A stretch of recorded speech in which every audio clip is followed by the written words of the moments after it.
Hi, Patrick Deschenes here. I'm the Director of Community and Economic Development for the town of Walpole. I'm just going to take some time to explain the 7 zoning articles that are coming forward for the spring town meeting. Before I do that, though, I just want to briefly explain what prompted these articles and kind of the project working in the background for our zoning bylaws, which is a zoning review and rewrite process that the town is working with KP Law, our legal counsel, on. This process involves conducting an audit of our zoning bylaws, followed up with a more detailed zoning diagnostic, which is an attempt to kind of go through line by line, find instances where the zoning is either inconsistent or needs formatting changes or needs to be in compliance with the state zoning laws. So leading this project is a steering committee that was put together by the select board. Steering committee is 7 members, which includes 2 members from the planning board, Phil Chekarowski and John O'Leary, 3 at-large members, Sarah Khatib, Ed Forsberg, and Tyler Church, and 2 ex officio members, which is myself and Jim Crawley, the building commissioner. So working with town council, we were able to kind of plan what would be the best process really to bring forward changes to our zoning that would look at cleanup changes as well as changes that may improve just the overall function and just how our zoning bylaws would be readable and understandable to members of the public as well as developers. So the 7 articles that are forward right now are more or less I guess we would describe as cleanup articles, as well as 2 of them in particular are brought forward because of certain deadlines we need to meet with compliance with state law. So Article 10 for the spring town meeting is a update to our floodplain protection overlay district. The language from the zoning it needs to be updated to reflect changes to the new FEMA floodplain maps. So what really prompted this was contact from the Department of Conservation and Recreation within Massachusetts, reached out to our office, notified us that with the new FEMA maps, required all towns that were impacted to update their floodplain protection bylaw to be consistent with federal regulations. So the big changes here are certainly obviously referencing the new FEMA maps, which are expected to come out on July 8th, 2025, and then making sure that the language of this bylaw reflects all components that DCR wanted us to include. So this was really a kind of a collaborative process between my office and the Office of the Department of Conservation and Recreation for the state of Massachusetts, making sure we're in compliance.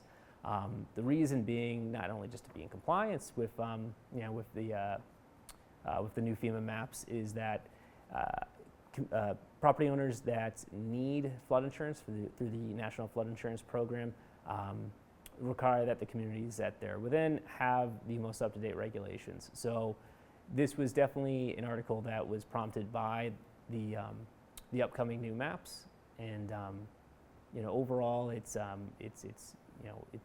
efficient and is going to obviously make sure that we are in compliance with state law. Articles 11, 12, 13, and 14.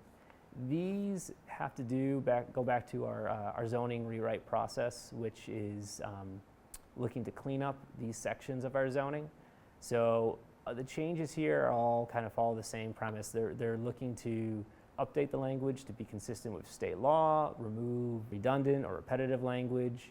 I don't like to just say like they're housekeeping amendments, but overall the intent of them is still the same. They're made to function a little bit better. Article 15 is amendment to our sign bylaw, which is section 7 of our zoning bylaws. This we included as part of the zoning rewrite process only because the changes that town council recommended were fairly minimal. There were a few sections that they recommended we addressed. So certain things dealing with making sure that we notify that constitutionally protected signage was allowed, adding provisions for additional wall signs, amending the language for ground signs to be memorial signs.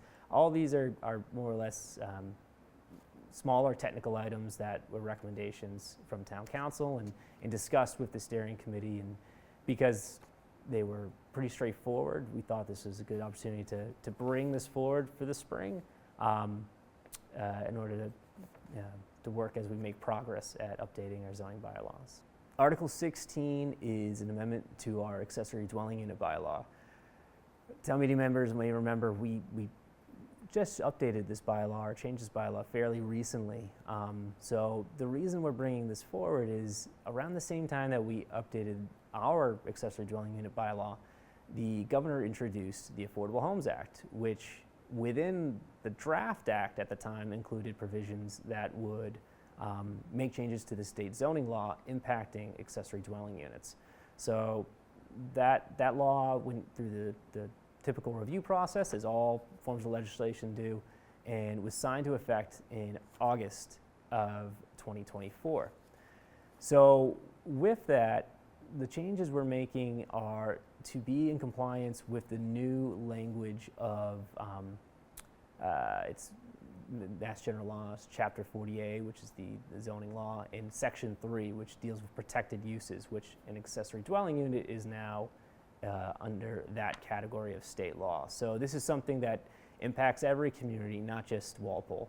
Some of the changes that we've had to make with our zoning to be in compliance is to, we can't prohibit whether or not an accessory dwelling unit is attached or detached. Our previous bylaw was limited to only to attached accessory dwelling units. We also had provisions in there in terms of occupancy. That's an additional item with the new state law. We cannot regulate occupancy. So that is something that is changed. Along with that, we had like a biannual update where the building commissioner would be able to check in on compliance with our zoning bylaws, with the homeowner, or the property owner rather. That information had to be taken out as well. So interesting about this change is that because it's a change to the state zoning law and the protected use section of state zoning law, that law essentially overrides anything a community has in place. However, there are provisions that communities can make that where the state law leaves off that they can add to their own accessory dwelling unit bylaw. For example, we regulate certain dimensional regulations of an accessory dwelling unit, whether it's attached or detached, to be consistent with the principal dwelling unit. We've also added a limited site plan review process for detached accessory dwelling units, which was something that the state law allowed for communities to implement. So while the state law does take precedent over a community zoning bylaw, this allows us to not only make sure that we are in compliance, but allows the town to have some control over certain aspects of that zoning bylaw. Whereas if we didn't do that, the state law would supersede anything we had. Bringing this forward now is important to us just because on February 2nd of this year, the changes to the state zoning law regarding accessory dwelling units went into effect. So in order to make sure that we're in compliance with the new law going forward, this was the earliest opportunity for us to amend our accessory dwelling unit bylaw, address the changes that we needed to make to be in compliance with the state zoning bylaw, and obviously regulate aspects of that bylaw that we could control. A few other changes in there. So I mentioned obviously, occupancy. We no longer can regulate that. We can though regulate whether or not it is used for short-term rental, such as something you'd see with like an Airbnb. So we're prohibiting that, and that's something we prohibited within the previous accessory dwelling unit bylaw as well. So that's something we're able to carry over. We also had amended our parking requirements for an accessory dwelling unit. This reflects language from the state law where we can allow for one additional parking space per accessory dwelling unit, although for homes that are within a half-mile radius of a commuter rail station, there is no parking space requirement, and that's language from the state law.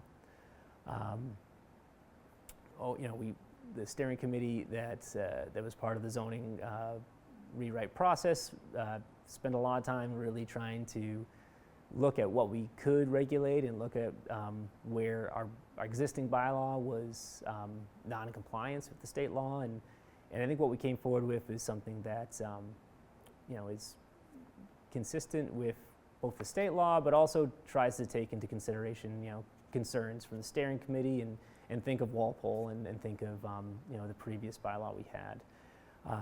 And to reiterate, this while the state law went into effect on February 2nd, we are protected with what our current zoning is being proposed to be prior to town meeting. So those are the 7 zoning bylaws that are coming forward for the spring town meeting. As I mentioned, this is a part of the zoning bylaw review and rewrite process.